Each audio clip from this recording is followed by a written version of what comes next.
Hey, what's up you guys? It's Seductively here.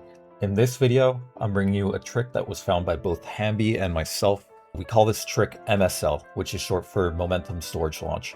This works on Halo 2, Halo 3, Halo 3 ODST, Halo Reach, and Halo 4. This is also a trick that works both in matchmaking as well as in campaign. I'm here to give you guys a surface level explanation in this video on how the trick works and how you can do it yourself. Hmbii is currently working on a video himself as well, where he'll go more into depth about it there. Okay, so what is MSL?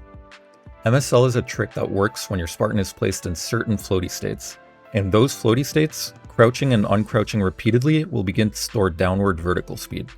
So the more you teabag, the more speed you'll get from it.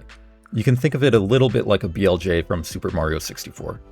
MSL doesn't work with all floaties unless you use proper timing, but I'll get more into that later. Here are some examples of floaties that work without needing to time anything. For Halo Reach and Halo 4, you can use the jump floaty method. This is a very consistent setup for MSL. If you don't know how to jump floaty, here's how you do it. Player 1 jumps on top of Player 2's head and stands still after he centers himself. Player 2 then jumps. This will push Player 1 into a floaty state that will work with MSL. Sometimes, depending on connection, you may have to jump and immediately crouch afterwards. If you're having trouble, you can try having Player 2 walk into a corner or a wall before he does his jump. For Halo 3 campaign, you can use the 3-stack method. This is where 3 players jump on top of each other's heads and the person in the middle crouches. This will set up the person at the very top perfectly for MSL. Universally, throughout all the Halos, all floaties will work with proper timing. If you land on an object and it deletes or gets removed from below you at the perfect time, this will set you up for MSL within all the Halos. This could include killing an AI that you're standing on top of. You could use a friend who then crouches at the perfect timing. You can also use a weapon that you pick up after you're standing on top of it, and more.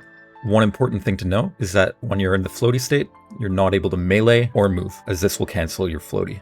Once you're in the floaty state, start crouching and uncrouching. Once you feel like you've teabagged enough, then slowly move forward. This will give you your launch. On keyboard, you'll want to tap W once. You can influence where you land by a little bit depending on where you're facing when you exit the floaty. I want to give a huge shout out to Harc.